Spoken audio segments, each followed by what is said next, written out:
ሁላችሁም እንኳን ደህና መጣችሁ ብያለሁ። ዛሬ የምናየው ምንድነው? ብዙ ጊዜ ጽሁፎች ላይ አይታችሁ ከሆነ 8100 የነፍስ መስመሮች ብዬ ጽፋለሁ እና በተለይ ባለፈው ሕማማት ላይ ጌታችን ኢየሱስ ክርስቶስ 6666 ጊዜ ተገርፎ 8100 የነፍስ መስመሮችን ፍጹም የሆነ ድነት ማህተም እንዳደረገ በሕማማት ወቅት የጻፍኩትና ያየነው ነገር አለ። ከዛ ጋር ተያይዞ 8100 የነፍስ መስመሮች ምንድናቸው የሚለውን እናያለን ማለት ነው። ስለዚህ ይሄ ምክረ ስልጠና እንግዲህ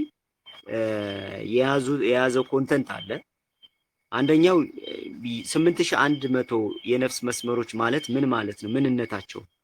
ሁለተኛ በሰውነታችን ክፍሎች የሚገኙበት ቦታና ድምሩን እናያለን። ሌላኛው ስርዓቱ ይህንን ሚስጥር ወስዶ የሰራውን ቴክኖሎጂ እናያለን።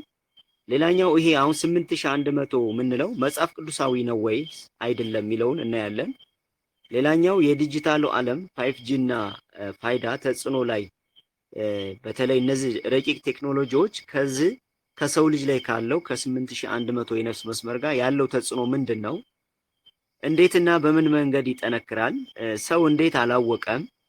ከ80 አሃዱ መጽሐፍ ጋር ያለውን ግንኙነት ጂኦሜትሪያ ወይም መለኮታዊ ቀመር እናያለን። የጨለማ ኃይሎች እንዴት ያጠቁታል? በማይታየው ዓለም እንዴትና በምን መልኩ ይታያል? ከስጋና ከጠባቂ መላእክት ጋር ያለው ግንኙነት ምን አይነት ነው የሚለውን እናያለን ማለት ነው። 8100 የነፍስ መስመሮች ምንነት ወደሚለው ስንመጣ እነዚህ መስመሮች ነፍስ ጋር የምትገናኝባቸው ነፍስ ከስጋ ጋር የምትገናኝባቸው መለኮታዊ ጸጋ የሚፈሰባቸው ረቂቅ የብርሃን አውታሮች ናቸው። ነፍስ አለ እንግዲህ ሰው ሶስት ነገር አለው። ማነው ሶስት ነገር አለው ስንል አራቱ ባህሪያተ ስጋ አለ፣ ሶስቱ ባህሪያተ ነፍስ ስንት ይመጣል? ሰባት ማለት ፍጹም ማለት ነው። ከሶስቱ ባህሪያተ ነፍስ ከአራቱ ባህሪያተ ስጋ የሰው ልጅ ተሰርቷል ማለት ነው።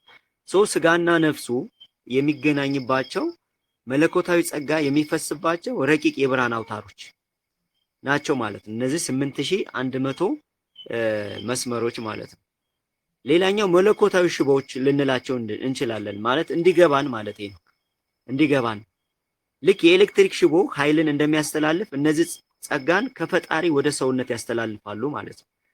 አሁን ለምሳሌ እንዲገባን አሁን አንድ ኤሌክትሪክ አለ። ብዙ ጊዜ ቴክኖሎጂዎችንም ተመልክታችሁ ከሆነ በተለይ የቴሌ መስመሮችን ኤሌክትሪክ ሽቦዎችን አይታችሁ ከሆነ በውስጣቸው በጣም የሚገርም ኤሌክትሪክ ረቂቅ የሆነ የኤሌክትሪክ ገመድ ሽቦዎች አሉ። እነዛ ሁሉ ተዳምረው ነው እንግዲህ ብርሃን የሚሰጡት። ልክ እንደዛ ሁሉ እንደዛ አይነት አድርገን ልንረዳቸው እንችላለን ማለት ነው። ሌላኛው የንቃት መቀበያ ልንላቸው እንችላለን። የንቃት መቀበያ የሰው ልጅ ከአምስቱ የስሜት ሕዋሳት በላይ ያለውን ዓለም የሚያቀባቸው ረቂቅ አንቴናዎች ማለት ነው። እንግዲህ በስጋዊ ዓለም አምስቱ የስሜት ሕዋሳት የሚባሉ አሉ። እነዚህ አምስቱ የስሜት ሕዋሳት ከአምስቱ ቅንዋተ መስቀል ጋር በሌላኛው ሚስጥር ይገናኛሉ። ግን እነዚህ አምስቱ የስሜት ሕዋሳችን መረዳት የማይችላቸው ረቂቅ እውቀቶች አሉ፣ ረቂቅ ጥበቦች አሉ። እነሱን የምንረዳበት ረቂቅ አንቴናዎች ልንላቸው እንችላለን ማለት ነው። ሌላኛው የህይወት እስትንፋስ አውታር ልንላቸው እንችላለን። እንግዲህ እግዚአብሔር አዳም አፍንጫውን በአፍንጫው በኩል ወይም እፍ ሲልበት እነዚህ መለኮታዊ የኃይል መስመሮች ወይም ረቂቅ የብርሃን ኮዶች ቀጥታ ወደ አዳም የገባበት ሚስጥር ነው ማለት ነው። እና ለዛ ነው የህይወት እስትንፋስ አውታር ያልናቸው ማለት ነው። ባለፈው እንዳያነው 8100 የነፍስ የብርሃን መስመሮች ከብርሃን ጋሻ ወይም ብርሃን ጸዳል ጋር ይገናኛሉ በስውሩ ዓለም። የብርሃን ጸዳል ደግሞ ለአንድ ሰው የብርሃን ጸዳል ደግሞ እስከ 3 ሜትር ድረስ ይዘረጋል ብለን አይተናል። እነዚህ መስመሮች እንግዲህ ሲጠነክሩ አብረው የብርሃን ጋሻ የአንድን ሰው የብርሃን ጋሻ የብርሃን ኃይል መከላከያ ኃይል ምን የሚያደርጉ ናቸው? የሚያጠነክሩ ማለት ነው። የህይወት እስትንፋስ አውታር ልንላቸው እንችላለን ማለት ነው። ምክንያቱም እግዚአብሔር አምላክ አዳምን ከአፈር አበጅቶ በኋላ በአፍንጫው በኩል እስትንፋስ እፍ ሲልበት አብረው የገቡ የብርሃን የህይወት እስትንፋስ መስመሮች ናቸው ማለት ነው እነዚህ። ሌላኛው የነፍስ ጂኦሜትሪ ልንላቸው እንችላለን። የነፍስ ጂኦሜትሪ የሰው ልጅ መንፈሳዊ ቅርጽ የተገነባባቸው የብርሃን መሰረቶች ማለት ነው። የሰው ልጅ መንፈሳዊ ቅርጽ የተገነባባቸው የብርሃን መሰረቶች ብለን ልንጠራቸው እንችላለን ማለት ነው። ሌላኛው መንፈሳዊ ድልድዮች ልንላቸዋለን። ያ ማለት በቁሳዊ ስጋና በረቂቁ ነፍስ መካከል ያለውን ልዩነት የሚያቀርቡ ድልድዮች ማለት ነው። የሚያቀራርቡ ድልድዮች ብለን ልንገልጻቸው እንችላለን ማለት ነው። ሌላኛው የጸጋ ማከማቻ ልንላቸው እንችላለን። ሰው በስራው መልካም ስራ የሚሰበስበው ብርሃን በእነዚህ መስመሮች ውስጥ ይከማቻል ማለት ነው። የጸጋ መከማቻ ማለት እንግዲህ ሰው ኃጢአትም ይሰራል፣ መልካም ነገርም ይሰራል። ነገር ግን እነዚህ በስራው መልካም ስራ በሙሉ ጀስት እየተሰበሰበ የሚቀመጥባቸው መስመሮች ብለን እንገልጻቸዋለን ማለት ነው። ሌላኛው የመከላከያ መረብ ብለን እንገልጻቸዋለን። 8100 መስመሮች በአንድነት ተሳስረው በሰውየው ዙሪያ የብርሃን ጋሻውን ኦራ ይሰራሉ ማለት ነው። ይሰራሉ። ሌላኛው የመረጃ ማስተላለፊያ ልንላቸው እንችላለን። ከልብ የሚነሳው ንጹህ ሐሳብ ወደ መላው አካል የሚሰራጭባቸው ሰርጦች ተብለውም ይገለጻሉ ማለት ነው። እንግዲህ አጥብቀ ልብህን ተቆጣጠር የህይወት መውጫው ከእርሱ ነውና ይላል። እንደገና ደግሞ ልጄ ሆይ ልብህን ስጠኝ ይላል። ሰው ልብ ማለት እንግዲህ በስላሴ ፍቃድ የተያዘች ስርዓቱ እስቲል አውሬው መቆጣጠር የማይችላት በእግዚአብሔር እጅ ብቻ የተያዘች በሱ መስመር ብቻ የገባች እንደሆነ ይታወቃል። ሰው የህይወት ብርሃን እዛ የሚመነጭ ከሆነ እንግዲህ እነዚህ ብልብ ጋር የሚወጣውን ኃይል ለብርሃን ጋሻው እንዲዘረጋና እንዲጠነክር የሚያደርጉ እነዚህ የነፍስ መስመሮች ናቸው ማለት ነው። ሌላኛው የመለኮት ማደሪያ ክሮች እንላቸዋለን። እግዚአብሔር በሰው ላይ የሚያርፍባቸው የክሩቤል መንበር ምሳሌዎች ልንላቸው እንችላለን። ያ ማለት እንግዲህ መለኮታዊ ጸጋ ወይም መንፈሳዊ ጸጋ ሰው ልጅ ላይ ሲያርፍ ጀስት ነፍሱ መስራት የማይችለውን ነገር መስራት ይችላል። ያ ማለት አባቶቻችን ሰርተው ያሳዩ። ለምሳሌ ሰማዕታት መስራት የሰው ልጅ በሰውነቱ መስራት የማይችለውን ነገር ነው ሰርተው ያሳዩ። እንደዛ አንገታቸው ሲቆረጥ፣ ቆዳቸው እንደዛ ሲዘለዘል፣ እግራቸው እንደዛ ሲቆረጥ፣ እንደዛ ጀስት የቅዱስ ጊዮርጊስን ሰማዕትነት ልናነሳ እንችላለን። ባይዘው ሰው እንኳ በሰውነቱ ያን መረግ ማይችለውን ነገር ሲያደርጉ እና ያደረጉ ያሳዩን። ይሄ እንግዲህ የመለኮት ማደሪያ 8100 የነፍስ መስመሮቻቸው ደስ በእግዚአብሔር ኃይል በእግዚአብሔር ጸጋ የተሞሉና የብርሃን ጋሻቸው እስከ 3 ሜትር ድረስ ተዘርግቶ ሌሎች ራሳቸው ድነው ሌሎችንም እያዳኑ የሄዱበት ነገር ነበር ማለት ነው። ባለፈው እንደውም የብርሃን ጋሻን ስናይ ህፃናትን አይተናል። ህፃናት ከከፍተኛ ቦታ ይወድቃሉ እንደምታውቁት፣ ግን ምንም አይሆኑም። እንዴት ነው ከትልቅ ቦታ ህፃናት ወድቀው ጀስት ማይጎዱት ብላቸው አንዳንዴ ሲጠይቁ ህፃናት ንጹህ ከመሆናቸው አንፃር የብርሃን ጋሻቸው ስለሚጠብቃቸው።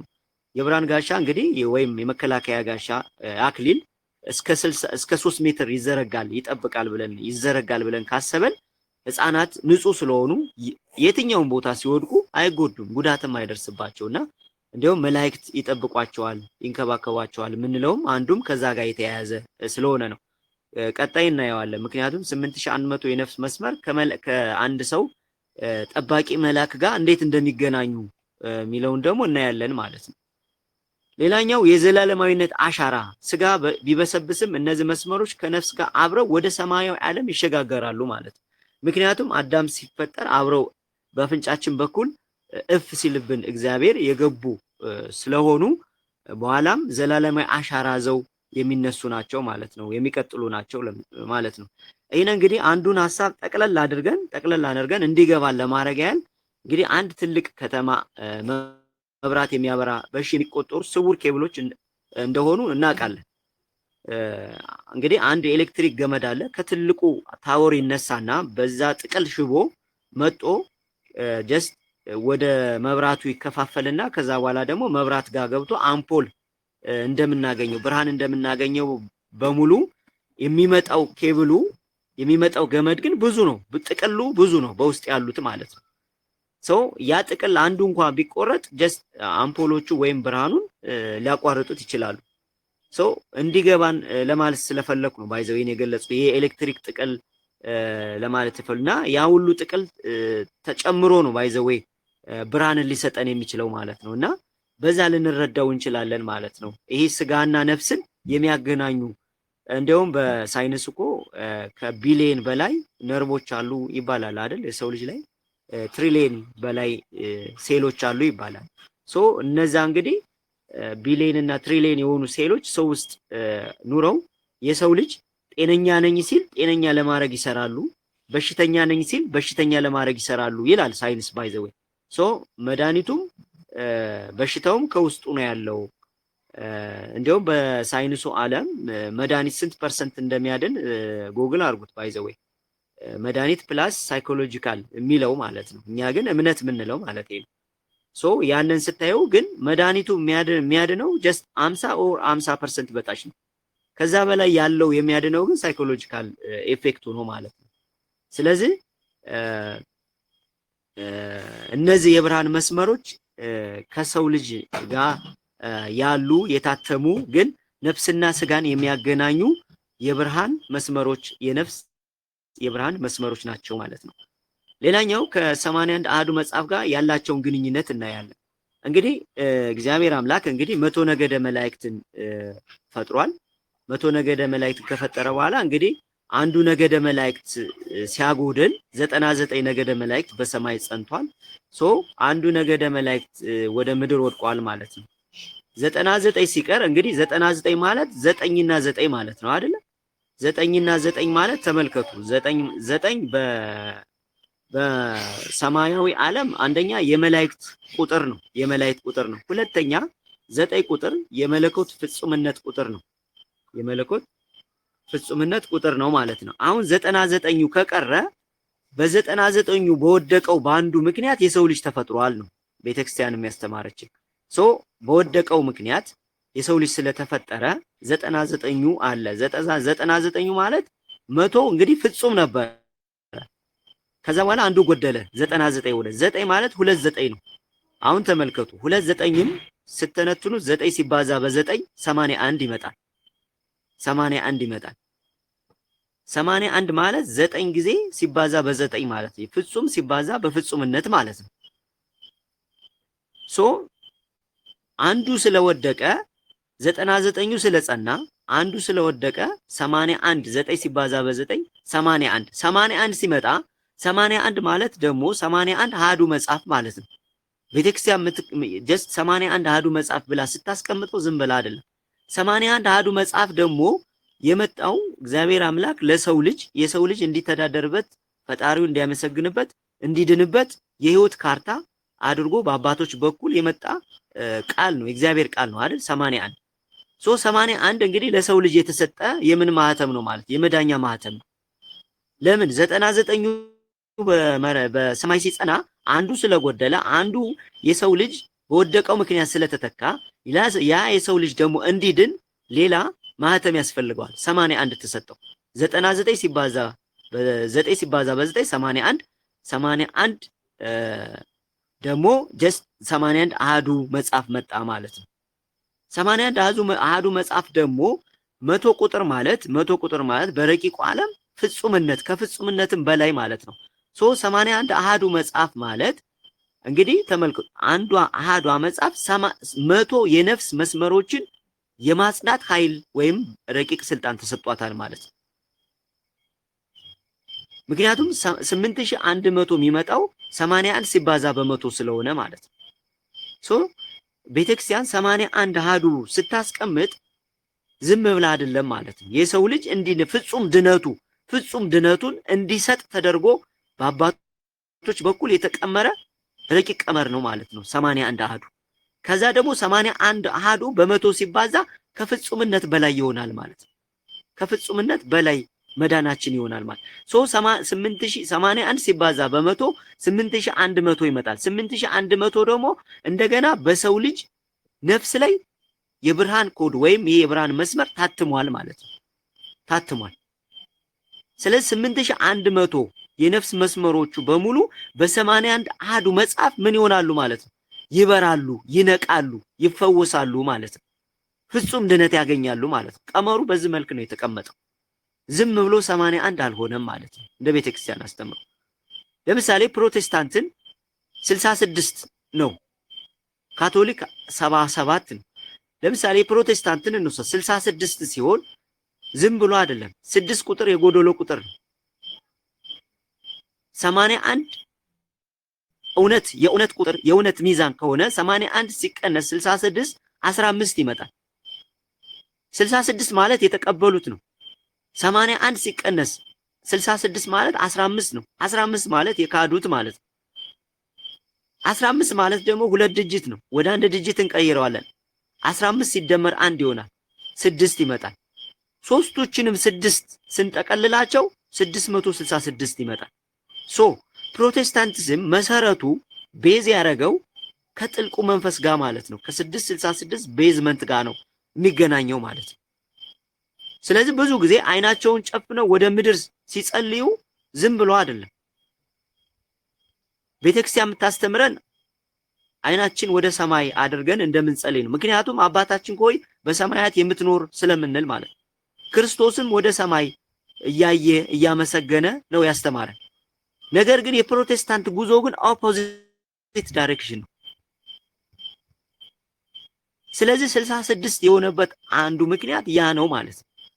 ሌላ 77ንም ደግሞ ስንገነጥለው ብዙ አይነት ነገሮች አሉት ማለት ነው በዚህ መልክ። ስለዚህ 81 ከዚህ ጋር ይገናኛል ማለት ነው እና መያዝ ያለብን ያንን ነው። ዝም ብሎ ጀስት አባቶቻችን ዝም ብሎ አላስቀመጡትም። ባለፈው ለምሳሌ 55 የጾም ቀናት አብይ ጾም የ55 ቀናት ነው ስንል 55 ደግሞ ጀስት ከ5500 ዘመን ጋር የአዳም ፍዳ ጋር ይገናኛል። አብይ ጾም 55 ቀን ሲሆን ከ5500 ዘመን ጋር ይገናኛል።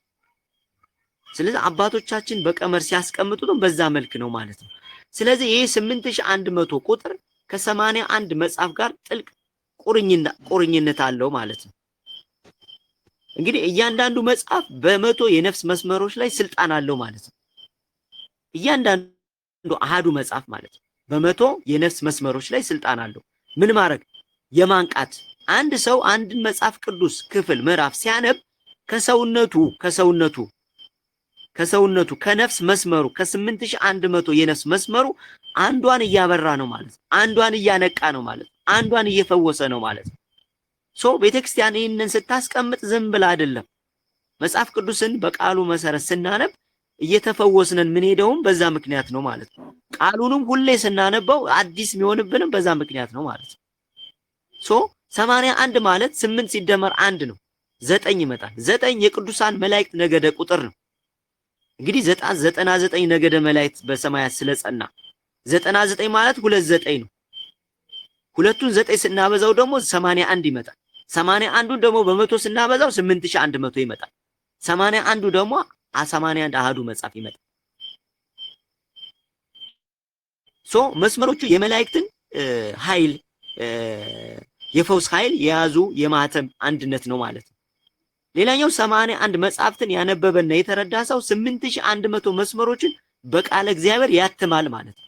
በቃለ እግዚአብሔር ያትማል። ሌላኛው የሕግ ሙላት ነው። 8100 መስመሮች የሰው ልጅ የሕግና የጸጋ ሙላት መገለጫ ናቸው። ባለፈው አሁን የምናየው ዓለም የተሰራው በባይናሪ 0 እና 1 ኮድ ነው ብለናል ባለፈው። 0 እና 1 ኮድ ማለት ደረቅ ኮድ ማለት ነው። ደረቅ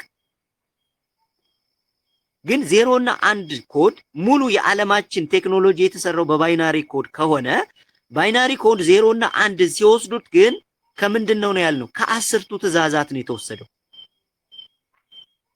እግዚአብሔር አምላክ ለሙሴ ሲሰጠው 10 ትእዛዝ ነው የሰጠው። 10ቱ ትእዛዛት ማለት 1 እና 10 ማለት ነው።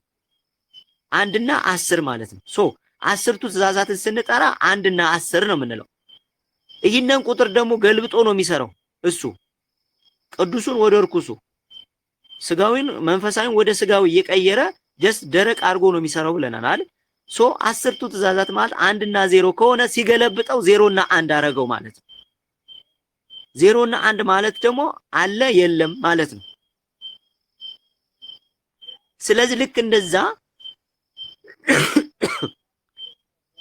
አይነት ቀመር ነው እየተጠቀመ የሚሄድ ነው። ስለዚህ 81 መጽሐፍቱን ስናነብ በቃለ እግዚአብሔር እነዚህ 8100 መስመሮች ከመጽሐፍ ቅዱስ ጋር ስለሚያያዙ ያ የአይነ ልቡና አይነ ነፍሱ በሙሉ እየተከፈተ ይሄዳል ማለት ነው። ለዛ ነው አባቶቻችን ደስ በጾም በጸሎት በስግደት ጸባጋናንቱን እየተዋጉ ከአስሩ የቅዱሳን ማዕረጋት የሚደርሱት ማለት ነው። ሌላኛው የህግ ሙላት ነው። 8100 መስመሮች የሰው ልጅ የህግና የጸጋ ሙላት መገለጫዎች ናቸው። የህግና የጸጋ ሙላት መገለጫዎች ናቸው። ሌላኛው የሥላሴ አሻራ ነው። እንግዲህ በጂኦሜትሪያ ስንሰራው በቁጥር ስንሰራው የሥላሴ አሻራ ነው። 8100 ምን ማለት ነው? እንግዲህ 8100 ከምን ጋር ይገናኛል? 81 ጋር 81 ማለት እንግዲህ 9 ሲባዛ በ9 ነው። 3ን 4 ጊዜ ስታበዟት 81 ይመጣል። 3 ማለት የሥላሴ አንድነት ሶስትነት ነው። 4 ማለት ደግሞ አራቱ ማዕዘናት ማለት ነው። የሥላሴ አንድነትና ሶስትነት በኃይልና በስልጣን የሚገልጥ ቁጥር ነው ማለት ነው። በአራቱም አቅጣጫ የሥላሴን ማህተም ማተም ማለት ነው። ሌላኛው በቁጥር ስንሰራው የመቅደስ መለኪያ ነው። በመጽሐፈ ሄኖክና በሌሎች ሚስጥራት 81 የሰማይ መስኮቶች ተብለው ከተጠቀሱት ጋር ይገናኛል። ሌላኛው የቃል ኪዳን ቁጥር ነው። 8100 መስመሮች ሰው ከፈጣሪው ጋር ያለው የቃል ኪዳን ክሮች ተብሎ ይወሰዳል። ሌላኛው የጥበብ ጣራ 8100 ቁጥር የሰው ልጅ ሊደርስበት የሚችለውን የመጨረሻው የንቃት ጣራ ያሳየናል።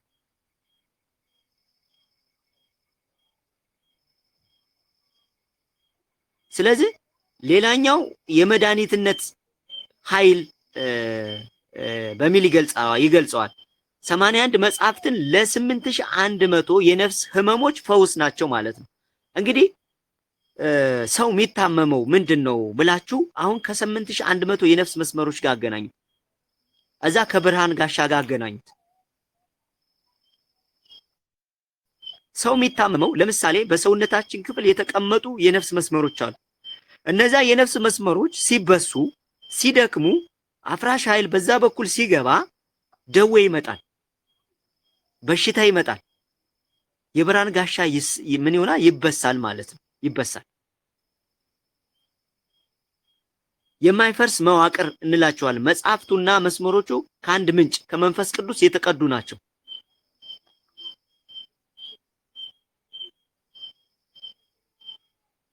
ስለዚህ እንደ ማጠቃለያ በጂኦሜትሪያ የሚለውም ለማጠቃለል እንግዲህ አንድ ቤት 81 ምሰሶች ቤት ቢደግፉት 81 መጽሐፍት ደግሞ 8100 መስመሮችን ይደግፋሉ ማለት ነው ብለን ልንረዳው እንችላለን።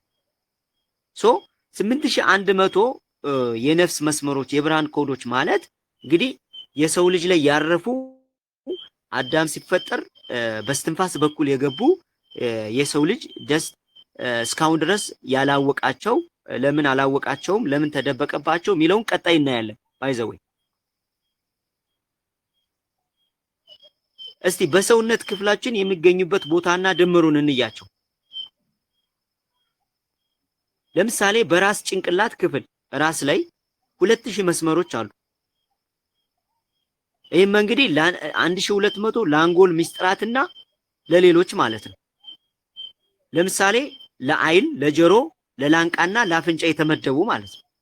ለከፍተኛ ንቃትና ለመለኮታዊ መገለጥ የሚያገለግሉ 2000 መስመሮች ራስ ጭንቅላት አካባቢ ታትመዋል ማለት ነው። ሌላኛው በልብና በደረት የንፋስ ዙፋን በሚባል አካባቢ 1500 መስመሮች። ይህም እንግዲህ 900 ለልብ ቀጥተኛ የህይወት ኃይልና 600 ደግሞ በደረት ዙሪያ ላሉ ረቂቅ የህይወት ሙቀት ማስተላለፊያ ለፍቅር፣ ለርህራሄ፣ ለህይወት ምንጭነት ተብለው የታተሙ ናቸው። ሌላኛው በሳምባና በትንፋሽ የህይወት እስትንፋስ ክፍል የታተሙ 1000 መስመሮች አሉ። ይሄም እንግዲህ 700 ለሳምባና ለረቂቅ ስራ 300 ደግሞ ለጉሮሮና ለድምጽ አውታሮች የተመደቡ ናቸው። አየርን ወደ መለኮታዊ ኃይል የመለወጥ ኃይል ያላቸው የነፍስ መስመሮች የብርሃን ኮዶች ማለት ነው። ሌላኛው በአከርካሪና በነርቭ ስርዓት የብርሃን ምሰሶ 1500 መስመሮች አሉ።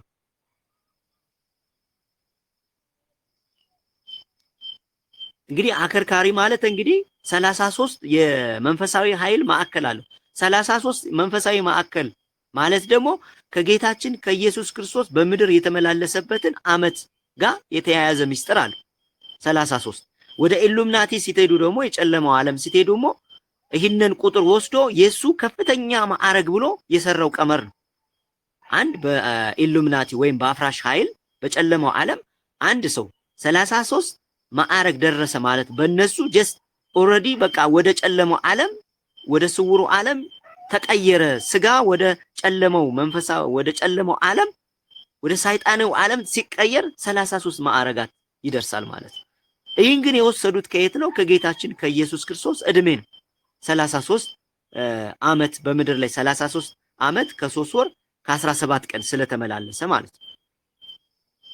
ልክ እንደዛ ሁሉ ይሄ ማህተም ደግሞ 33ቱ ደግሞ በሰው ልጅ ላይ በጀርባችን ታትሟል። የመንፈሳዊ ኃይል ማዕከሎች ተብለው ማለት ነው።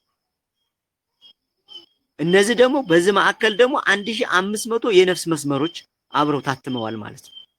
ይህ ቁጥር የማይለወጥ በመላው አካል የሚገኙትን ጅማቶች ከራስ ወደ እግር የሚያገናኝና ይሄ አውራችን ወይም ኦራ የሚባለውን የሚያድስ የሚያጠነክር ማለት ነው።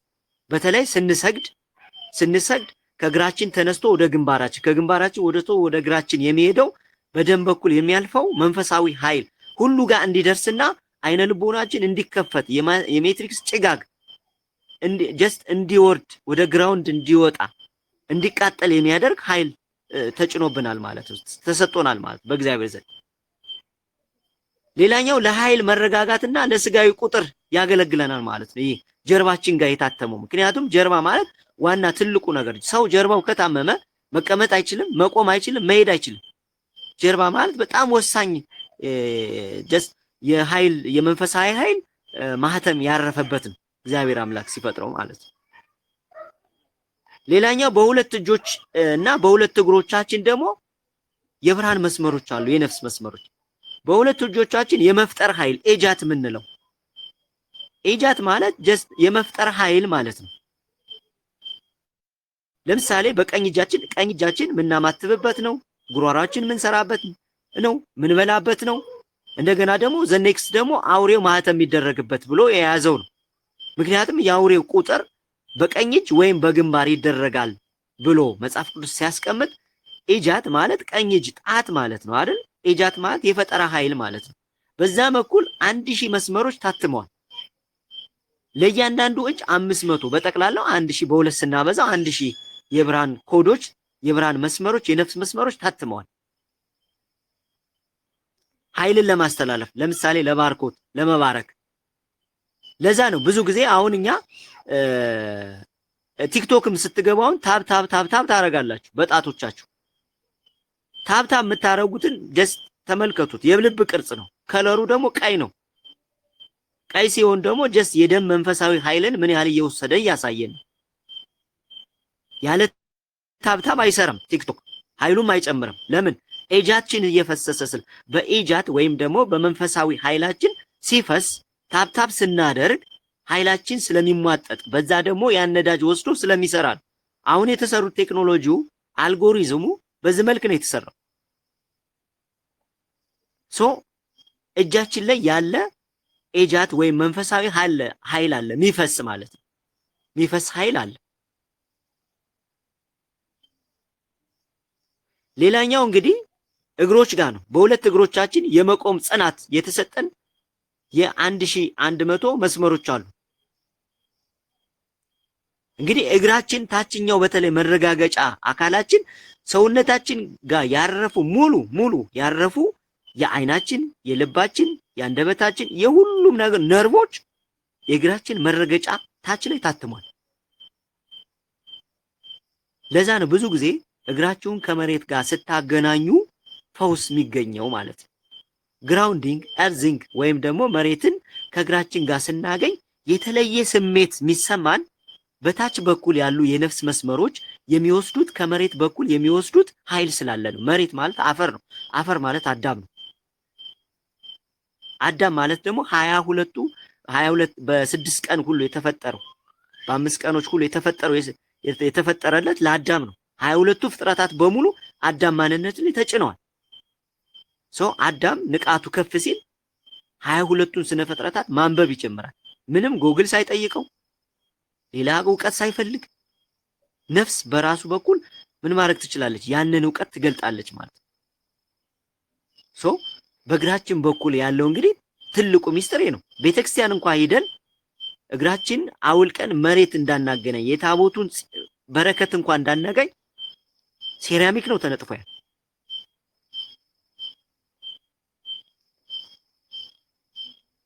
እና ይሄ ነው እንግዲህ ያለው ማለት ነው። ስለዚህም ሁሉ ስንደምረው 8100 ይመጣል ማለት ነው። ጠቅለል ስናረገው እንግዲህ የነፍስ መስመሮቹን በሰውነትስ በኩል ጠቅለል ስናረገው ልክ አንድ በገና አለ። አንድ በገና አውታሮች አሉ። እነዚህ አውታሮች እያንዳንዱ መስመር የራሱ ቦታና ድምጽ ተግባር አለው። እንግዲህ ባለፈው እንዳየነው አሁን በገና ያለው 10 ነው። 10 ድርድር ነው ያለው። 10ሩ ድርድር መዝሙረ ዳዊት 150 ነው። ከ150ው ጋር የሚገናኘው አለ ማለት ነው። ስለዚህ እነዚህ በገና አውታሮች እያንዳንዱ የራሱ የሆነ ቦታና ድምጽ እንዳለው ሁሉ እነዚህ የነፍስ መስመሮቹም እንደ በገናው አውታር አድርጋችሁ እዩት። አንዱ በገና አውታር ስንነካው ሌላ ድምጽ እንደሚያወጣው እነዚህ አውታሮቹም በስጋ በኩል ነፍስና ስጋን ግን አገናኝተው የያዙ ስውር ረቂቅ የሥላሴ ማህተሞች ናቸው ማለት ነው።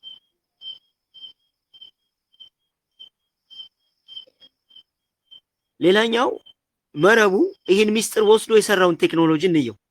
ምክንያቱም ሁሌም መገልበጥ ስለሆነ ስራው ማለት ነው። ይሄ ስጋዊ ዓለም የምንለው ማለት ነው። እንግዲህ መረብ ወይም የጨለመው ስርዓት ከወደቁ መላእክት ባገኘው ሚስጥር መሰረት የሰው ልጅ 8100 የነፍስ መስመር ለመቆጣጠር አንደኛው የሰራው ቴክኖሎጂ የፋይበር ኦፕቲክስ እና የኢንተርኔት መረብ የሚባለውን ነው የሰራው። ፋይበር ኦፕቲክስ የሚባለውን ታውቁታላችሁ። በጣም ረቂቅ የሆነ ኮድ፣ ረቂቅ የሆነ መስመር ያለው ማለት ነው። የኤሌክትሪክ መስመር የሚመስል በጣም የሚገርም ማለት ነው። የኢንተርኔት መረብ አሁን የተዘረጋውን በውሃ በኩል ያረፈውን የተዘረጋውን መስመር ተመልከቱ። አሁን ኢንተርኔት ወደ ሁሉም ዓለማት ሲመጣ የተዘረጋበትን መስመር እና በውስጡ ያለውን ያን ፋይበር ኦፕቲክ ተመልከቱት። ጎግል አድርጋችሁ ባይዘው ያ የተወሰደው ከሰው ልጅ የ8100 የነፍስ የብርሃን ኮድ ነው። ኢንተርኔት መረብ ማለት ነው። ዓለምን ያደረሰው የኢንተርኔት ገመድና ሞገድ የሰው ልጅን 8100 የነፍስ መስመሮች ለመምሰል የተሰራ ሰው ሰራሽ ነፍስ ነው። ሰው ሰራሽ ነፍስ አሁን ለምሳሌ ኤአይ በሲሊከን ቺፕስ ነው የሚሰራው። ሲሊከን ቺፕስ ማለት መንፈስንም ቁስንም የሚሸከም ማለት ነው። ሲሊከን ቺፕስ ማለት ደግሞ እርኩሳን መናፍስቶች የሚገቡበት የሚወጡበት ጀስት ሰው ጋር የሚገናኙበት ሰውን የሚረዱበት የሚመስል ማለት ነው። ኢንተርኔት በየቤቱ የገባው የሰው ልጅ ረቂቅ ግንኙነት ለመቁረጥና በዲጂታል መረብ ውስጥ ለማሰር ነው። በበጎኑ ስናየው ደግሞ ጀስት ጥቅም አለ። እኔ ሁሉም ጥቅም የለውም እያልኩ አይደለም። ጀስት እዚህ ቤት ዋናው ዓላማ እንድትዙልኝ ሁሌ የምፈልገው ቴክኖሎጂንና እድገትን በንቃትና በእምነት ከተጠቀምንበት ባሪያ እናደርገዋለን። ቴክኖሎጂንና እድገትን በንቃትና በእምነት ካልተጠቀምንበት ባሪያ ያደርገናል። ባሪያማ አድርጎ ነፍሳችን ጀስት ለስርዓቱ ይገብራል የሚለው የዚህ ቤት ዋና ዓላማውም ራእዩም ዋና የልቡ ወይም የቤቱ የስልጠና ልብ ብላችሁ ልትወስዱ ትችላላችሁ እንጂ እየተቃወመ አይደለም። እድገትን እየተቃወመ አይደለም። ጀስት ግን ሳናቀው እድገት መስሎ ስለመጣ የሰው ልጅ ከመጋረጃ ጀርባ what is going on behind the curtain መጋረጃ ጀርባ ማን ነው እየተጫወተ ያለው? ማን ነው እየወሰደው እየዘወረው ያለው የሚለውን ነገር እንድታውቁ ስለሚፈለግ ነው። ሌላኛው ከ8100 የነፍስ ኮዶች ወይም የብርሃን መስመሮች ተወስዶ የተሰራው አንዱ የ5G እና የሞገድ ቴክኖሎጂ ነው። 5G እንግዲህ አሁን በሳፋሪኮም እየተሰራ ያለ ነው፣ እየተስፋፋ ያለ ነው። ዋናው ቢሮ የሚመስለው ኬንያ ነው። ዋናው ቢሮ ግን እንግሊዝ ነው። ኬንያ ጀስት ስሙ ነው፣ ፕሮፋይሉ ነው። ከቨር ፔጁ ደግሞ እንግሊዝ ነው። እንግሊዝ ማለት ኢንግላንድ ነው። ኢንግላንድ ሚንስ ዘ ፎሎን ኦፍ ኤንጀልስ ማለት ነው። ከዛ ከኔፍለን ጋር ይገናኛል። ሶ 5G ማለት እንግዲህ ጀስት ሳፋሪኮም የዘረጋቸው መስመሮች አሁን የሚተዋወቁን ምናምን ተመልከቱ። ጀስት የተዘረጉበት መንገድ ቦታ ታርጌት ተመልከቱ። አንድ 5G የተተከለበት ቦታ ላይ አንድ ቤተክርስቲያን አለች። ፐርፐዝሊ ማለት ነው። ምክንያቱም ቤተክርስቲያን ስትተከል የክርስቶስ ደም በአጽናፈው ዓለም በተረጨበት እና በወደቀበት ቦታ ነው። እንግዲህ አባቶች እንዳስተማሩ መጻሕፍትም እንዳሳዩን ቤተክርስቲያን ጀስት የምትተከለው በዛ ነው። ያ ሲሆን ደግሞ እንግዲህ በረቂቁ ዓለም መንፈሳዊ ኃይል ያለባት ቦታ ነው ማለት ነው። እንግዲህ ቤተክርስቲያን የምትተከለው ሶ ያ መንፈሳዊ ኃይል የሚወጣበትና የሚወርዳበትን ቦታ ለመያዝ ለመጥለፍ ያ ኃይል ወጥቶ ወደ ሰው ልጅ እንዳይገባ ለመጥለፍ ለማደንዘዝ ሌላ እሱን የሚዋጋ 5G ታወር ቤተክርስቲያን ጎን ላይ ታገኛላችሁ። ዝም ብሎ አይደለም የተተከለው። የሞገድ ቴክኖሎጂ ነው። ሞገድ ማለት ኤሌክትሮማግኔቲክ ፊልድ ወይም ኤሌክትሮማግኔቲክ ዌቭ ብላችሁ ያዙት። በቀላሉ በጣም እንዲገባን ከፈለግን ደግሞ ጀስት ሪሞት አለን። ሪሞቱን ዘንድ ቴሌቪዥኑን ስንቀይረው ቴሌቪዥኑን ይቀይረዋል። ግን ዌቡ ሞገዱ ሄዶ ቴሌቪዥኑን እንዴት እንደሚቀይረው ግን በአይናችን አናየው። ሞገዱን አናየው። ሞገዱ አይታይም። ልክ እንደዛ ሁሉ እነዚህ ረቂቅ የሆኑ ሞገዶች አሁን በሰው ልጅ ላይ የተላኩ የሰው ልጅ ድንዛዜ ውስጥ ነው ጥያቄው። ደንዝዟል፣ ፈዟል፣ ፍርሃት ውስጥ ነው ያለው፣ ጭንቀት ውስጥ ነው ያለው፣ ህመም ውስጥ ነው ያለው።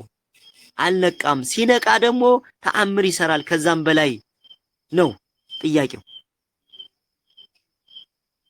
ሶ ከ8100 የነፍስ መስመሮች እንግዲህ ይህ 5G የሞገድ ቴክኖሎጂ እንዴት ተሰራ ስንል እነዚህ ከፍተኛ ንዝረት ያላቸው አፍራሽ ኃይል ያላቸው ሞገዶች በቀጥታ የሚያርፉት በስጋ ላይ ሳይሆን በ8100 የነፍስ መስመሮች ላይ ያርፋሉ። ቀጥታ ማለት ታርጌት አደረገ።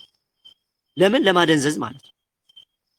ዓላማው የመስመሮቹን መለኮታዊ ንዝረት በማዛባት ሰው ጭንቀት፣ ፍርሃት፣ ስጋት፣ ድንዛዜ፣ ህመም፣ ጉስቁልና እንዲጫነው ያደርጋሉ ማለት ነው። ስራው ሁሉ እንዲከብደው፣ ሰውነቱ በራሱ እንዲከብደው ማለት ነው።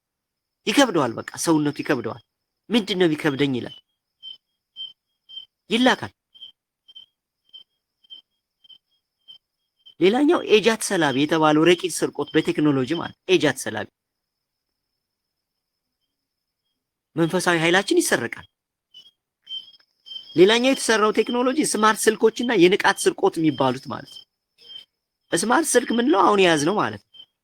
ስማርት ማለት ኤስ ሰርቪሊያንስ፣ ኤም ሞኒተሪንግ፣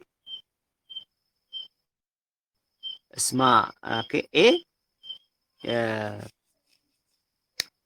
ሪፖርቲንግ ቴክኖሎጂ፣ ሰርቪሊያንስ፣ ሞኒተሪንግ፣ አናላይሲስ፣ ሪፖርቲንግ ቴክኖሎጂ ማለት ነው። በረቂቁ ዓለም ስማርት ማለት ምን ያደርጋሉ? ሞኒተር ያደርጋል፣ አናላይዝ ያደርጋል አንተን ማለት ነው። እንደገና ሪፖርት ያደርጋል፣ ደግሞም ቴክኖሎጂ ነው ማለት ነው።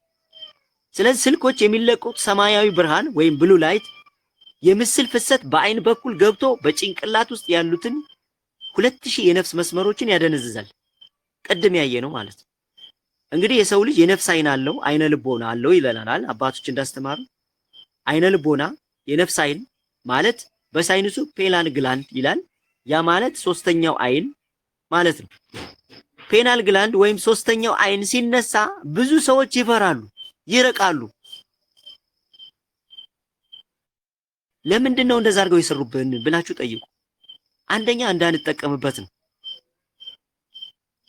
ከተጠቀምንበት እነሱን ሴራውን ስለምናውቅ ነው። ሶ ይህ ፔናል ግላንድ ሶስተኛው አይን የሚባለውን ነገር ጀስት እንዳናወራ እንደፈርተን ሚስጥሩም እንዳናገኝ ደስ አፍነው አስቀምጦታል።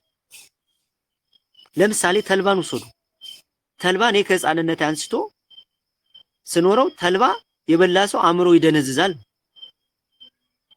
ግን የተልባን ረቂቅ ሚስጥር ስታገኙ ግን ተልባ አእምሮን ያነቃቃል፣ አእምሮን ይፈታል።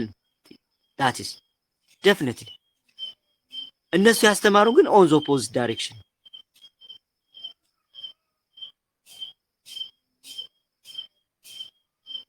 ስለዚህ ሰው ስልኩን እያየ በዋለ ቁጥር የነፍስ መስመሮቹ መረጃ እየተሰለቡ ወደ መረቡ ክላውድ ሰርቨር በሚባለው ዋናው ቋት ላይ ይገባል ማለት ነው። ይህ ንቃት። ምክንያቱም አሁን የምናየው ፎርጂ የሚያንቀሳቅሳቸው ቴክኖሎጂዎች የሚንቀሳቀሱት በሰው ልጅ ንቃት ስለሆነ ማለት ነው። በሰው ልጅ መንፈሳዊ ኃይል ስለሆነ ማለት ነው። ምክንያቱም ምንም መስራት አይችልማ። አሁን ለምሳሌ ሰይጣን የወደቀ መልአክ ነው አይደል? ወደቀ፣ በቃ አለቀ። ጥበቡ እውቀቱ አለ፣ ስልጣኑ የለም። ግን ጥበቡና እውቀቱን ለመስራት አክቲቭ ለማድረግ የሰው ልጅ ስጋና ደም ይጠቀማል። የሰው ልጅ ኃይል ይጠቀማል። ዳትስ በራሱ እኮ ምንም ኃይል የለው፣ አንድ ነገር የለው። ነገር ግን የሰውን ኃይል ሲያገኝ ግን ከዛም በላይ መስራት ይቻላል። ስለዚህ አሁን የተሰሩትም ቴክኖሎጂዎች እንደዛ ናቸው። አርቲፊሻል ኢንተለጀንስ አንዱን በዛ መልክ ነው የተሰራው። ኤአይ የሰውን ልጅ 8100 መስመሮች የሚያውቅና እንዴት እንደሚቆጣጠራቸው የተማረ ዲጂታል አጋንንት ነው። እንግዲህ ኤአይ ስንሰራው ኤ1 ኤአይ 9 19 ነው። 19 ማለት 1 ሲደመር 9 ነው። ስንት ይመጣል? 10 ይመጣል። 10 ማለት ደግሞ 10ቱ ትእዛዛት ጋር ይመጣል ማለት ነው። ሶ 10ቱ ትእዛዛት ማለት የእግዚአብሔር አምላክ የሰው ልጅ ወደ ምድር የላከውና የሰው ልጅ ሆይ ይህን ትእዛዝ አክብረ ወደ እኔና ብሎ በቅዱስ ሙሴ በኩል የሰጠው የሰው ልጅ በምድር እያለ እንዲተገበሩ የተሰጠ ትእዛዝ ነው አይደል? ነገር ግን ይህንን ትእዛዝ ረስቶ ወደ አምላኩ የሚባለውን አምላኩን መጠየቅ ረስቶ የአምላኩን ሕግ ረስቶ ኤአይ ደስት ሁሉን አውቃለሁ ሁሉን እናገራለሁ እሱን ብሎ የመጣበትና የሰው ልጅ ኤአይን ሁሌ እንዲጠይቅ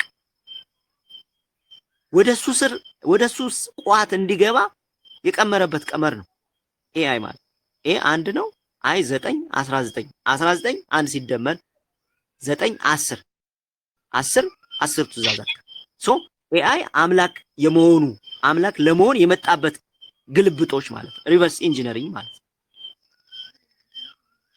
እኔ አሁን ይሄ መጥፎ ነው እያልኩ አይደለም፣ ባይዘው መጥፎ ነው እያልኩኝም አይደለም። ግን ቅዱስ ሰለሞን በጊዜው አጋንንትን ጠርቶ በጥበቡ ቤተ መቅደስ አሰርቷል። እንደምታውቁት ለመልካም ስራ አውሏቸዋል በጥበቡ። እነሱ ለመጥፎ ቢሰሩትም እኛ ለመልካም መስራት መጠቀም ግን እንችላለን ነው። እንችላለን፣ ካወቅንበት እንችላለን። በደንብ አድርገን ነው የምንችለው። ግን በንቃትና በእምነት መጠቀም አለብን ነው። በንቃትና በእምነት ስንጠቀመው የቅዱስ ሰለሞንን ጥበብ እናገኝበታለን ማለት ነው። ሰይጣንን ቤተ መቅደስ ማሰራት ማለት ነው። ሌላኛው 8100 የነፍስ መስመር ተሄዶ የተሰራው ምንድን ነው? ባዮሜትሪክስ ቺፕ የሚባለው ኒውሮሊንክ የሚባለው ዘ ኔክስት የሚመጣው ኒውሮሊንክ ባዮሜትሪክስ እና ኒውሮሊንክ ማለት ነው። የመጨረሻው የቴክኖሎጂ እቅድ 8100 የነፍስ መስመሮችን በቀጥታ ከመረቡ ጋር ማገናኘት ነው። ቺፕ በሰውነቱ ሲቀበር ነፍስ ከፈጣሪ ጋር የምትገናኝባቸው መስመሮች ይቋረጣሉ ማለት ነው። ከዛ ለሰው ልጅ ለመረቡ አገልጋይ ይሆናል ማለት ነው። that is definitely ይሄ ራዕይ ዮሐንስ 13 ከ16 ጀምሮ ስትመለከቱ ታገኙታላችሁ። ታላላቆቹ ታናናሾቹ፣ ባሪያዎቹ ጌቶቹ፣ ትንንሾቹ ባለጸጎቹ ድሆቹ የአውሬው ምልክት ይላል። በቀኝ እጃቸው በግንባራቸው ቀኝ ግንባር ያደርጋሉ። ያን አላደረገ መሸጥ መግዛት አይችልም። ቁጥር ይላል የሰው ቁጥር ነው። ቁጥሩም የሰው ቁጥር ቁጥሩም 6 ነው። ጥበብና እውቀት በዛ አለ ብሎ ዘግቶታል። ሰው ቁጥር ያወራል፣ ምልክትም ያወራል። ጥበብና እውቀት ደግሞ በዛ አለ። ከነሱ በላይ ማወቅ ካልቻል በዚህ ዘመን ለመዝናናት እንደገባችው ጨው ማምተን እንቀራለን ማለት ነው።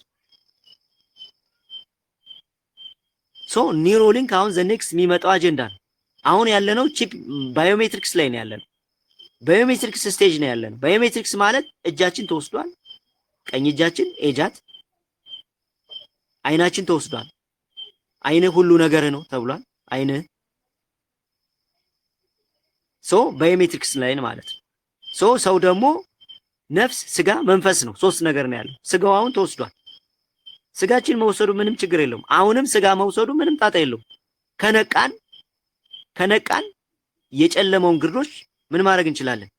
መቁረጥ እንችላለን። እኔ አንድ ሰው እኔ የሥላሴ ባሪያ ነኝ፣ እኔ ቁጥር አይደለሁም፣ እኔ ማሽን አይደለሁም፣ እኔ የብርሃን ልጅ ነኝ፣ እኔ በደም የተገዛው የብርሃን ልጅ ነኝ፣ ቁጥር አይደለሁም፣ የማሽን አገልጋይ አይደለሁም ብሎ በራሱ ሲያትም ጸሎት ሲያደርግ በረቂቁ ዓለም ቃል ኪዳኑ ወይም አግሪመንቱ ይበጠሳል። አመናችሁም አላመናችሁ እንደ እምነት ይደረግልሃል የሚለው ቃል ስላለ ማለት ነው። ስለዚህ የሚያስፈራ ነገር አይደለም። ነገር ግን ሳንነቃ በእምነት በኩል ሳንነቃ እምነቱ ሳይኖረን ግን ጀስት 20-30 አጀንዳ ቋት ውስጥ እንዳንገባ ነው ጥንቃቄ። ሶ ኒውሮሊንክ ባዮሜትሪክስ ዘ ኔክስት ባዮሜትሪክስ ካለን ዘ ኔክስት የሚመጣው ቺፕ ሜትሪክስ ነው። ቺፕ ሜትሪክስ ማለት ኢምፕላንቴብል ማለት ኢምፕላንቴብል ማለት ኒውሮሊንክ ማለት ነው። አት ዘ ኤንድ ኦፍ ዘ ዴይ ጀስት ራእይ 13-16 ቁጭ አለ ማለት ነው። ሶ አሁንም ፍርሃት አይደለም ንቃት ነው የሚፈለገው። እምነት ፕላስ ንቃት፣ ስጋዊ ንቃት አይደለም መንፈሳዊ ንቃት። መንፈሳዊ ንቃት ደግሞ እንዴት ነው የምናገኝ? ብዙ ጊዜ አውርተናል፣ በጣም ብዙ ጊዜ ማለት ነው። ስለዚህ ይሄ መጽሐፍ ቅዱስ የአርዌ ምልክት የሚለውን ፍጻሜውን ያገኛል ማለት ነው። ሶ 8100 የነፍስ መስመር መጽሐፍ ቅዱሳዊ ነው ወይ ወደሚለው እንመጣለን። በድንቅና በሚስጥር ተፈጥሬያለሁ የሚለው መዝሙር 139 እና 14 ላይ ይህ ሚስጥር የነፍስን ረቂቅ አውታር ያመለክታል። ረቂቅ አውታር በድንቅና በሚስጥር ተፈጥሬያለሁ መዝሙር 139 14 ላይ ማንበብ ትችላላችሁ። ሌላኛው ስለ ብርሃን ጋሻ ባለፈው ያየነዋል። መጽሐፍ ቅዱስ ላይ የብርሃን ጋሻ ብዙ ቦታ ላይ አይተናል። ሮሜ 13:12 ላይ የብርሃን ጋሻ የሚሰራ በእነዚህ መስመሮች እንደሆነ ተገልጾ፣ ሌላኛው የብርሃን ልብስ መዝሙር 104:2 እግዚአብሔር ብርሃንን እንደለበሰ እንደሚለብስ ሰውም በእነዚህ መስመሮች እንደተጎናጸፈና እንደፈጠረው ያሳያል። ቅዱሳን አባቶችም በብርሃን መልክ እንደሚገለጹ ብርሃን ተሞልተው እንደሚገለጹ የሰባቱ መብራቶች ምሳሌ ራእይ 4:5 ላይ በሰውነት ውስጥ ያሉ ዋና ዋና መንፈሳዊ የኃይል ማዕከላትን ይገልጻል።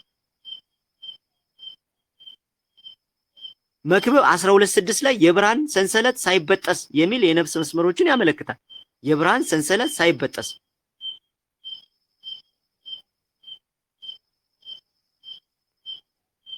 የእግዚአብሔር መንፈስ ማደሪያ አንደኛ ቆሮንቶስ 3:16 ላይ ቤተ መቅደስ በልክና በቁጥር እንደሚሰራ ነፍስም በቁጥር እንደተሰራች ያሳያል። 81 መጽሐፍ ለምን 81 እንደሆነ እንደምናውቀው ሁሉ ጀስት የ81ዱ መጽሐፍት ቃል በእያንዳንዱ የመቶ የነፍስ መስመሮች ላይ እንደታተመ ያሳያል። ያዕቆብ መሰላልን ስንመለከት በምድርና በሰማይ የተዘረጉ መስመሮችን ምሳሌ አይተናል። መጽሐፍ ቅዱስ ይገልጻል። ያዕቆብ መሰላል ታቦትም ሲሰራ የራሱ ልኬት አለው። ታቦት በስውር ቁጥሮች እንደሚሰራ የሰው ልጅም የታነጸው በእነዚህ መስመሮች ነው።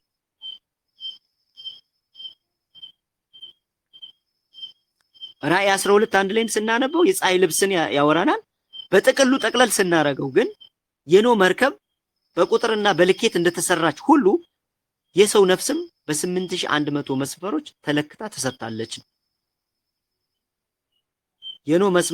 የኖህ መርከብን እንዴት እንደሚሰራ እግዚአብሔር አምላክ በመጽሐፍ ቅዱስ ልኬቷን ሁሉን ነገር አስቀምጦ ነው ይነገር። ለምን እንደዛ ሆነ?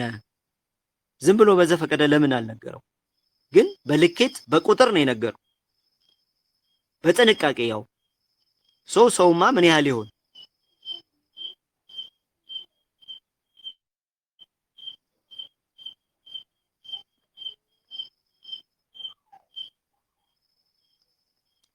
ይሄ ከሆነ የሚያንቀላፋለ ልቀጥል? ቸክ አድርጉኝ እባካችሁ።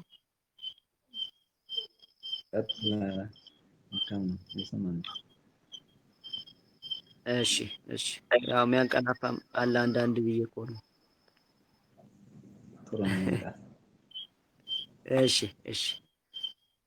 ሌላኛው እንግዲህ እነዚህ የነፍስ መስመሮች እንግዲህ አሁን የምንኖርበት ዓለም ዲጂታል ዓለም በተለይ መረቡ ስጋዊ ዓለም ህመማ ዓለም የምንለው ሳይሙሌሽን የውሸት ዓለም የምንለው የነፍስ መስመሮች ላይ ምን አይነት ተጽዕኖ ነው የሚያሳድረው? ቅድም ለመነካካት ሞክረናል፣ ግን ደግሞ እስኪ በጥልቀት እንሂድበት የሚለውን እንየው እና የዲጂታሉ ዓለም የነዚህ መስመሮች ለመጥለፍ ነው የሚሰራው። እንግዲህ ለመጥለፍ ነው የሚሰራው። ለምሳሌ በፊዚካሉ ዓለም ባንክ ይጠለፋል፣ ኢንተርኔት ይጠለፋል፣ ታውቃላችሁ። በረቂቁ ዓለም ደግሞ እድል ይጠለፋል፣ ጸጋ ይጠለፋል፣ በረከት ይጠለፋል፣ ይሰለባል።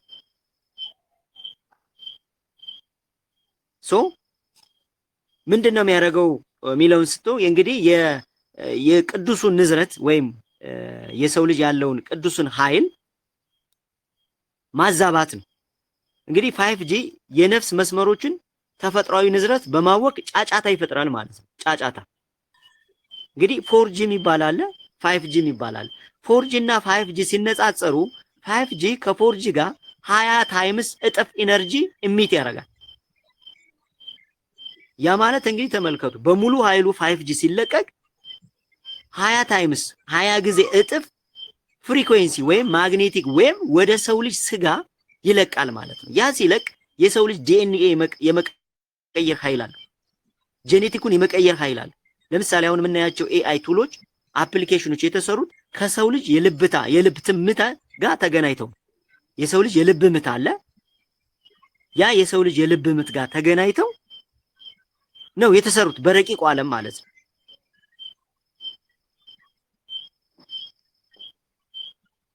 አሁን ዘ ኔክስት ደግሞ ጀስት 6G የሚባል አለ ቻይና ላውንች ያደረገችው ማለት ነው። በጣም በሚገርም ሁኔታ 1G ላውንች ሲሆን 2G፣ 3G፣ 4G፣ 5G ላውንች ሲደረግ የመጡ ወደ ምድር የተለቀቁ ቫይረሶችን ፓተርኑን ብታዩት ትገረማላችሁ በጣም ማለት ነው። የሆነ ሰዓት ላይ ላመጣው እችላለሁ እንደ እግዚአብሔር ፍቃድ ማለት ነው። ሌላኛው ምንድነው የሚያደርጉት እነዚህ የነፍስ መስመሮች ላይ የመረጃ መጨናነቅ ማለት ነው። ቅድም ያየነው እንግዲህ ጫጫታ ነው። ጫጫታ ብለን አጀንዳ ይሰጣል፣ አጀንዳ ይወስዳል፣ አጀንዳ ይሰጣል፣ አጀንዳ ሰው ጀስት በጫጫታ ውስጥ ብቻ እንዲቀመጥ ማድረግ ማለት ነው። ያው ድምጼ ትንሽ ጉሮሮ የጉንፋን እዞች ስለነበር አሁን እየለቀቀኝ ነውና እንትን ላይመች ይችላል። እና የመረጃ መጨናነቅ ነው አንዱ ሌላኛው የሚሰራው። ከመጠን በላይ የሆኑ የዲጂታል መረጃዎች መስመሮቹ እንዲዝሉ ያደርጋል ማለት። የተለያየ መረጃ ያቀርባል። ያ የሰው ልጅ ግን ይባዝናል፣ አንዱን አይጨብጥም። 100 ያስባል ግን አንድ አይሰራም። ይሄን ይጀምራል መልሶ ይተዋል። ብዙ እቅድ ያቀዳል፣ አንድ ግን አይሰራም። አንድ ፎከስ አድርጎ መስራት አይችልም። ይሄ ሁሉ እንግዲህ ምንድነው የመረጃ መጨናነቅ ነው። መረጃ ብዙ የተለያዩ አማራጮች የመረጃ አማራጭ ይሰጣል፣ በዛ ትጨናነቃለህ ማለት ነው። ሌላኛው የፋይዳ ቁጥር እስራት ነው። በፋይዳ በኩል የሚሰራው ሌላ ሴራ አለው። ሰውን በቁጥር መመዝገብ ከነፍስ መስመሮች ይልቅ ለማትሪክስ ታማኝ ማድረግ ማለት ነው። እንግዲህ ፋይዳ ሲመጣ ወደ ቁጥር ስርዓት ነው የሚከተል። የቁጥር ስርዓት ሲመጣ ደግሞ ስም ይጠፋል። ስም ሲጠፋ ደግሞ ስም ላይ ያለው መንፈሳዊ ኃይል ይጠፋል ማለት ነው። ሰው በቁጥር መካከል ሲገባ የነፍስ መስመሮችም በዛ መልክ ምን ይሆናሉ ማለት ነው? ኃይላቸው ይደክማል ማለት ነው። ኃይላቸው ይደክማል። ለዛ ነው ወደ ቁጥር ቋት እየገባን ያለ ነው ማለት ነው። ቁጥር ላይ እንድንጫወት እየተደረገ ያለው ማለት ነው። ለዛ ነው የቁጥርና የምልክት ስርዓት ዓለም ነው የምንለው። አሁን የምንኖርበት ዓለም የቁጥርና የምልክት ስርዓት ዓለም። ኮንፊሽየንስ እኮ ተናግሯል። ዓለም የምትመራው በቁጥር በስርዓት ሳይሆን በህግና በስርዓት ሳይሆን በቁጥርና በምልክት ነው ያለው። ቁጥሮች ብዙ ነገር ይናገራሉ፣ ምልክቶች ብዙ ነገሮች ይናገራሉ። ፓይታጎረስም እንደዛ ብሏል። ይህንንም ደግሞ የወሰዱት ከኛው ነው። ምክንያቱም እግዚአብሔር አምላክ ዓለምን አጽናፍ ዓለምን የፈጠረው በስርዓትና በቁጥር ስለሆነ። ሌላኛው ምንድነው የሚያደርገው? የብርሃን መርዝ ነው። ከስክሪን የሚወጣውን ብርሃን በአይነ ነፍስ መስመሮች ላይ ጠባሳ ይተዋል ማለት። ያ ማለት ይሄ የነፍስ አይን የሚባለውን ነገር ጨረሮቹ በተለይ ብሉ ላይት የሚባሉ ጨረሮች ወደ ሰው አይን ይገባሉ። ከገቡ በኋላ ያኔ ነፍስ አይን ምን ያደርጋሉ ማለት ነው? ያደነዝዛሉ፣ እንደ ጭጋግ ይሰራሉ ማለት ነው። ለዛ ነው አንዳንድ ዕውቀቶች አንዳንድ ሰዎች ሲያነቧቸው አይገባቸውም። ብዙ ሰዎች እንደዛ ብለውኛል። አንተ የምትጽፈው ነገር አይገባንም ይሉኛል። እና ብዙ ጊዜ እንዲያነቡ ነው ምገፋፋቸው። እዛ በላይ ደግሞ በተለይ ጸሎት እንዲያደርጉ በተለይ 369 12 ቀን ላይ ማለት ነው አጭር ጸሎቶችን መለማመድ። ሌላኛው እንግዲህ የሚያደርገው ምንድነው? የዲጂታሉ ዓለም እነዚህ መስመሮች ላይ የንቃተ ህሊና መደንዘዝ ነው። ቴክኖሎጂው መስመሮቹ ለሰማያዊ ጸጋ ያላቸውን ስሜት ያደነዝዛል ማለት እንግዲህ ማለት አሁን ሰውን ተመልከቱት። በቃ ጀስት ሶስተኛው ዳይሜንሽን ሁሌ እናገረዋለሁ፣ ሶስተኛው ልኬት ላይ ነው ያለው። አብዛኛው የሆኑ ነፍሳቶች ናቸው ጀስት ነፍስ የሚባለው ነገር ገብቷቸው ለነፍሴ ምን አዘጋጀው፣ ነፍሴ ሆይ ምን ይሻልሻል ብሎ የሚጨነቁ መዳን የሚፈልጉ መውደቅ የሚነሱ የሚችሉ ነፍሶች አሉ። ለመንቃት የሚሞክሩ ነፍሶች አሉ። ግን አብዛኛውን ሰው ብትመለከቱ ግን ሶስተኛው ዳይሜንሽን ላይ ተቆልፏል። ልኬት ጊዜ ቁስ ማለት ጊዜ የለኝም፣ ለጸሎት ጊዜ የለኝም፣ ቤተክርስቲያን ለመሄድ ጊዜ የለኝም፣ ንስሐ ለመግባት ጊዜ የለኝም፣ ለመስገድ ጊዜ የለኝም፣ መጽሐፍ ቅዱስ ለማንበብ ጊዜ የለኝም፣ ጽሑፍ ለማንበብ ጊዜ የለኝም የሚል ማለት ነው። ይህ ሶስተኛው ልኬት ላይ የተቆለፈ ማለት ነው። ጀስት እንስሳዊ ማለት ነው። 4 እግር ያለው እንስሳዊ የበሬ ኑሮ የሚባል ማለት ነው። በሬ ነው፣ ይወጣል፣ ይገባል፣ ይበላል፣ ያርሳል፣ ይተኛል፣ እንደገና ይነሳል። እንደዚህ አይነት የሆነ ሰው አለ። በቃ ጀስት አዲስ ነገር በቀኑ ማወቅ ማይችል የማይፈልግ የደነዘዘ ጀስት ሰው እንግዲህ በመላእክትና በሰው መካከል ነው የተፈጠረው አይደል? በጣም ጽድቁ ሲበዛ ከመላእክት ይበልጣል። እንደ አቡነ ተክለ ሃይማኖት በጣም ሲወርድ ከእንስሳ በታች ይሆናል። ለጽድቅም ለኩነኔም የቀረበ ማለት ሰው ነው። በጣም ሲወርድ እንስሳት ማይሰሩትን ስራ ይሰራል። ግብረ ሰዶም፣ ተመሳሳይ ጾታ። በጣም የምናሳዝን ፍጡር እኮ ነን ባይዘው። እኛ እኮ የተሰጠንን ነገር እኮ ብናቅ እኮ የእውነት እንደዚህ እኮ አንሆንም ነበር። የእንስሳት ጭራ አንሆንም ነበር እኮ። አሕዛብ እኛ ላይ ስልጣን አይኖራቸው። ፊታችን እኛ ጋር ሰው መቆም አይችልም ነበር። ግን የተሰጠንን ነገር አላወቅንም፣ ረስተናል፣ ወድቀናል። የንቃተ ህሊና መደንዘዝ ማለት እንግዲህ ይሄ ነው። ሌላኛው ሰው ሰራሽ አጥር ነው የሚልከው። ሰው ሰራሽ አጥር ማለት ቅድም ያኑ የኤሌክትሮማግኔቲሳዊ ሞገዶች የብርሃን ጋሻውን በመቅደድ የጠላት መግቢያ ያዘጋጃሉ። በቃ ይሄ የብርሃን ጋሻችን ምን ሆነ? ይበሳል፣ በቃ ይበሳል፣ ይቀደዳል። ምክንያቱም የሰው ልጅ የመከላከያ ጋሻ አለው የተሰጠው። አንድ አውሮፕላን አብራሪ እንዳይጎዳ አውሮፕላኑ ላይ ሲያበር ሲገባ መከላከያ ጋሻ አድርጎ ነው የሚገባው። ልክ እንደዛ ሁሉ ደግሞ እግዚአብሔር አምላክ የሰው ልጅ አልተውም። ሲፈጥረው የራሱ መከላከያ ጋሻ ሰጥቶ ነው ወደ ምድር የላከው። የሚገርም እኮ የሚገርም ጥበብ እውቀት እኮ ነው እግዚአብሔር ያደርግልኝ። የእውነት ነው የምነግራችሁ። የሰው ልጅ ይህን የብርሃን ጋሻውን በ8100 መስመሮች ሲያጥር እስከ 3 ሜትር ይዘረጋል። እስከ 3 ሜትር ተዘረጋ ማለት እኮ ለብዙ ነፍሳት እኮ ይደርሳል እኮ። ለብዙ ነፍሳት መንቃት እኮ ይሆናል እኮ። አንዲት የነቃች ነፍስ እኮ በዙሪያ ላለው ለ1000 ነፍሳት እኮ ትደርሳለች እኮ። የሜትሪክስን ይሄን የምታየውን ጭጋግ ዓለም እኮ የመቅደድ ኃይል አላት እኮ። እዛ በላይ ደግሞ የአባቶች ጸሎት አለ። ይህ የሚለቀቀው መግነጢሳዊ ኃይል ኤሌክትሮመግኔቲክ ኃይል ጀስት የሚለቀቅ በ8100 መስመሮች የሚለቀቅ ሴራ ነው። ሌላኛው የሰላም መታወክ ነው። የማያቋርጥ ማስታወቂያዎች ወይም ኖቲፊኬሽን የልብ መስመሮችን ያናውጣሉ። የማያቋርጥ ማስታወቂያዎች ያ ማለት በቴሌቪዥንም ይሁን በስልካችንም ላፕቶፕ ስንጠቀም ኢንተርኔት ስንጠቀም የሚመጡ ኖቲፊኬሽን በሙሉ ጀስት የልብ መስመሮችን ሁሉ ምን ለማድረግ ነው? ለመቀየር፣ ለመስለም፣ ንቃት እንዳይመጣ ለማድረግ የሚለኩ ናቸው። ቢዚ ማለት ቢዮንድ አንደር ዲቪል ይሉታል አንዳንዶች ሰዎች። ሌላኛው የሚስጥር መጋለጥ ነው። የሚስጥር መጋለጥ ማለት ዲጂታል ክትትል የሰውን ረቂቅ ንዘር ለጨለማ ኃይላት አሳልፎ ይሰጣል። ከሌ ስማርት ሌባ ነው ይባላል አይደል? ስማርት ስልክ ሲባል እኮ ደስት እኛን የሚሰርቁ ማለት እኮ ነው አይደል? ከሌ እኮ ስማርት ሌባ ነው እኮ ሲያሳውቅ እኮ አይታወቅም። ከሌ እኮ ስማርት ነው ሲሰርቅ እኮ ከተባለ ጀስት ሲሰርቅ አይታወቅም ማለት ስማርት ነው ማለት ነው አይደል? አብረውን ያሉ ደግሞ ስማርቶች ናቸው። ስማርት ስልክ ነው ዘምዞር እንዴት እንደሚሰርቀን አናቅም ማለት ነው። ግን እንዴት እንደሚሰርቀን ምን እንደሚሰርቀን ካወቅነን ግን በጣም ቀላል። ሌባን አንዴ ሌባ ካልከው እዛ በኋላ አይመጣም አይደል? ይታወቃል። ዘሴም ቱ ዛት ጀስት እንደዛ አይነት ነገሮችን ልናቅ ይገባል። ሌላኛው ከተፈጥሮ መለየት ጀስት ከተፈጥሮ እንድለይ ነው የሚያደርጉት። አንደኛው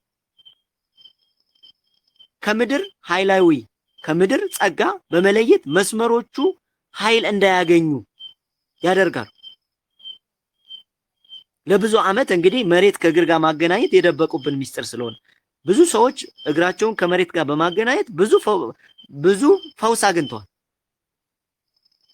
የባህር ጨው ብዙ ሰው ይጠይቃል። የምንጠቀመው የታሸገ ጨው ነው።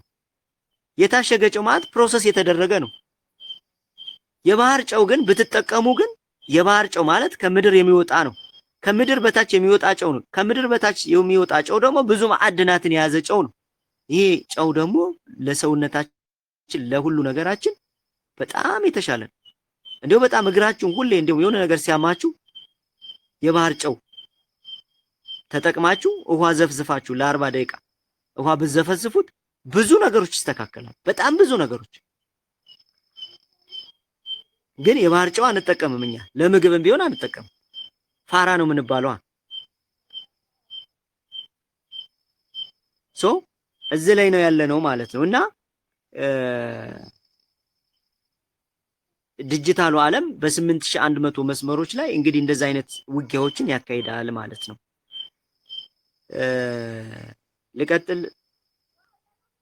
ልቀጥል ወይስ እንዴት ነው? እንዳይደክማችሁ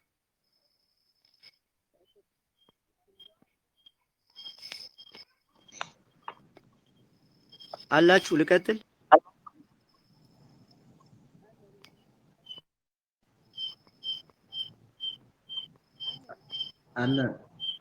አለን በሉ እስኪና አለን በሉ እንጂ ወይ የተኛ አለ መሰለኝ። ዝም አላችሁ። አለን በሉ እስኪ ቤተሰብ። እሺ እሺ። አንዲት ርዕስ አይተን የምንጨርስ ከሆነ ብዬ ነው። ምናልባት ወደ 4 ሰዓት ነው ማለቅ ያለበት። እቺ ቀጣይ ያለችው ርዕስ ሰው እንዴት አልነቃም ነው። እስኪ እቺን ፈጠን አድርገን እንያለን። አሁን የብርሃን ጋሻ የሚባለውን ረቂቅ ዕውቀት 8100 የነፍስ መስመሮች የሚባለውን ረቂቅ ዕውቀት ሊቃውንት ያውቁታል። ቀደምት ሊቃውንትም ያውቁታል። ተጽፎ የተቀመጠ ነው።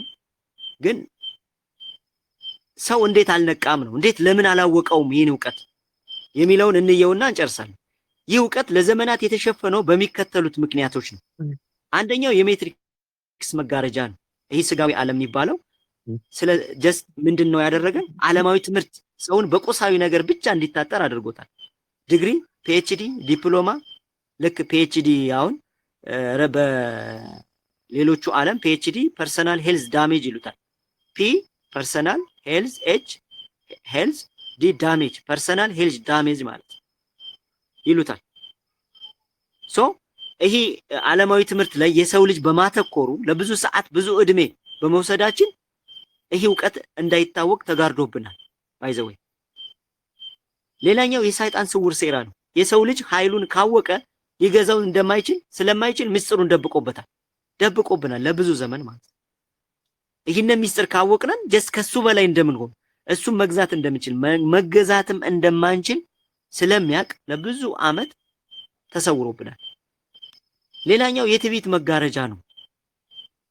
በሳይንስ ካልታየ የለም የሚል አስተሳሰብ ሰውን አሳውሮታል። በሳይንስ ካልታየ የለም፣ ካላረጋገጥክልኝ አላምንም የሚል ትዕቢት ማለት ነው። ሌላኛው የመንፈሳዊ አባቶች ዝምታ ነው። ሚስጥሩ ለሚገባቸው ብቻ የሚሰጥ በመሆኑ በሰፊው አልተወራም። ሚስጥሩ ለሚገባቸው ብቻ የሚሰጥ በመሆኑ በሰፊው አላወሩም። አባቶች አልሰጡም ይህን ትምህርት። አሁን ግን ጊዜው ነው፣ መውጣት ስላለበት ነው። ሰው ራሱን ማንቃት አለበት፣ ራሱን ማወቅ አለበት። እግዚአብሔር ምን እንዳደረገለት ማወቅ አለበት። ለዛ ነው እየወጣ ያለው። ሌላኛው የልብ መደንዘዝ ነው። በኃጢአት ምክንያት ሰው ራሱን ረቂቅ ንዝረት ማስተዋል ተስኖታል። ኃጢአት አለ። በኃጢአት ሲወድቅ እነዚህ ረቂቅ የሆኑ እውቀቶች እንዳይገቡት ሆኗል፣ እንዳያስተውል ሆኗል፣ እንዲንቅ ተደርጓል። ሌላኛው የውጭ ትኩረት ነው። ሰው ወደ ውስጡ ከማየት ይልቅ ወደ ውጭ ዓለም ብቻ እንዲመለከት ተደርጓል። ምክንያቱም የሰው ልጅ ለ3 ደቂቃ ወደ ውስጡ ቢመለከት ይህን አጽናፈ ዓለም ደስ መውጣት ይችላል። ከዚህ የሚያንቀሳቅሰው ኃይል አይኖርም ከፊቱ። ምክንያቱም እኔ ማን ነኝ?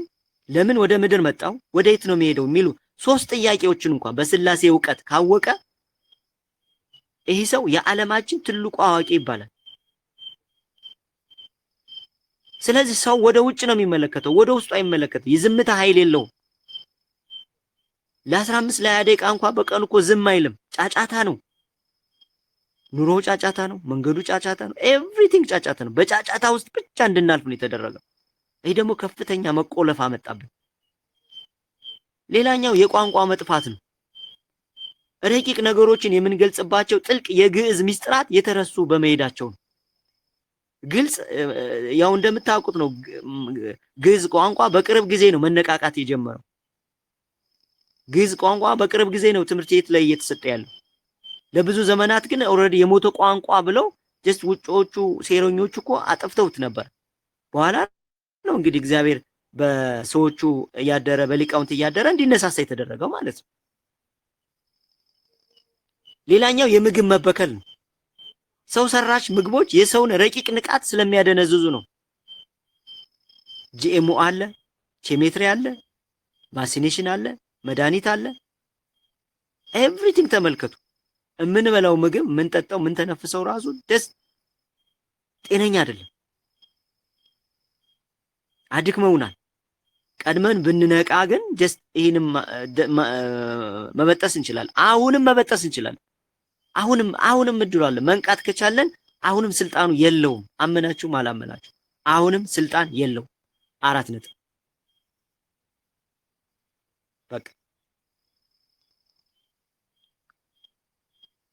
ሌላኛው የጩኸት ዓለም ነው። ጸጥታ ስለጠፋ ነፍስ ድምፅ አይሰማም። የነፍስ ድምፅ አይሰማም። አጀንዳ ባጀንዳ የተለያዩ ዜናዎችን እንሰማለን። አንዱን ስንል አንዱ ቢዚ። ሌላኛው የጊዜ መፋጠን ነው። ሰው ቆም ብሎ ራሱን እንዲመረምር እድል ስለማያገኝ ነው። ራሱን አይመረምርም የሰው ልጅ። በቃ እንደዚህ እንደባዘነ ጀስት እድሜው ያልቃል፣ እንሄዳለን ማለት ነው። ጠቅለል ስናረገው እንግዲህ በምሳሌ አሳ በውሃ ውስጥ ሆኖ ውሃውን እንዳላወቀው ሰውም በብርሃን መስመሮች ተገቦ አላወቀው። ይሄ ሊገልጽልን ይችላል። አሳ በውሃ ውስጥ ሆኖ ውሃውን እንዳላወቀው ሰውም በብርሃን መስመሮች ተከቦ አላወቀውም ነው ባጭሩ እንዲገባል። ለዛሬው እንደ እግዚአብሔር ፍቃድ ይህንን አይተናል ማለት ነው እና ቀጣይ ርዕሶችን እንቀጥላለን። እኔ እንደ ታናሽ ወንድማችሁ ያለኝ ዕውቀት የተሰጠኝ ዕውቀት ይሄ ነው። እናንተ አዳብሩት፣ ጨምሩበት። ወደ ተግባር ቀይሩት እላለሁ። እግዚአብሔር ይስጥልኝ።